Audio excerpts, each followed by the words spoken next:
नागरिकता संशोधन अधिनियम यानी CAA में क्या है प्रावधान? इस कानून के लागू होने से किन लोगों को दी जाएगी नागरिकता? इस बार लोकसभा चुनाव की घोषणा से पहले ही केंद्र सरकार ने देश में नागरिकता संशोधन अधिनियम 2019 लागू कर दिया है। सरकार ने वेब पोर्टल समेत अन्य जरूरी तैयारियां पूरी कर ली हैं। यह कानून संसद के दोनों सदनों से 4 साल पहले मंजूर हो गया था। राष्ट्रपति की मुहर भी लग गई थी। सिर्फ नोटिफिकेशन जारी होने का इंतजार किया जा रहा था। फिलहाल केंद्र की मोदी सरकार ने नागरिकता संशोधन कानून का नोटिफिकेशन जारी कर दिया है। किन लोगों को दी जाएगी नागरिकता? नागरिकता देने का अधिकार पूरी तरह से केंद्र सरकार के पास है। पड़ोसी देश अफगानिस्तान, बांग्लादेश और पाकिस्तान के हिंदू, सिख, जैन, पारसी, बौद्ध और ईसाई समुदायों से आने वाले प्रवासियों को भारतीय नागरिकता देने के लिए 1955 के नागरिकता अधिनियम में संशोधन किया गया है। ऐसे प्रवासी नागरिक जो अपने देश में धार्मिक उत्पीड़न से तंग आकर 31 दिसंबर 2014 से पहले भारत में आकर शरण ले चुके हैं। इस कानून के तहत उन लोगों को अवैध प्रवासी माना गया है जो भारत में वैध यात्रा दस्तावेज यानी पासपोर्ट और वीजा के बगैर ही घुस आए हैं, या फिर वैध यात्रा दस्तावेज के साथ तो भारत में आए हैं लेकिन तय अवधि से ज्यादा समय तक यहाँ रुक गए हों।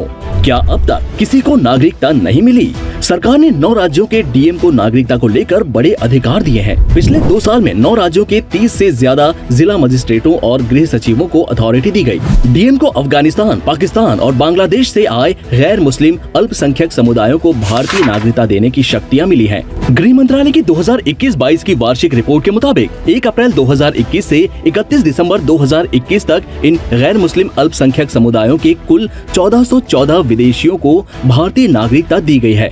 जिन 9 राज्यों में नागरिकता दी गई है उनमें गुजरात, राजस्थान, छत्तीसगढ़, हरियाणा, पंजाब, मध्य प्रदेश, उत्तर प्रदेश, दिल्ली और महाराष्ट्र का नाम शामिल है। CAA लागू होने से क्या किसी की नागरिकता जाएगी? सरकार ने साफ किया है कि नागरिकता संशोधन अधिनियम यानी CAA में किसी भी भारतीय की नागरिकता छीनने का कोई प्रावधान नहीं है।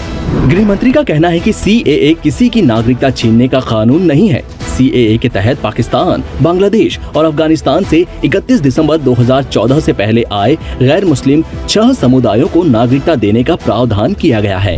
आमतौर पर कैसे मिलती है नागरिकता? कानूनन भारत की नागरिकता के लिए कम से कम 11 साल तक देश में रहना जरूरी है, लेकिन नागरिकता संशोधन कानून में इन 3 देशों के गैर मुस्लिमों को 11 साल के बजाय 6 साल रहने पर ही नागरिकता दे दी जाएगी। बाकी दूसरे देशों के लोगों को 11 साल का वक्त भारत में गुजारना होगा, भले ही फिर वो किसी भी धर्म के हों। आवेदन करने की प्रक्रिया क्या होगी?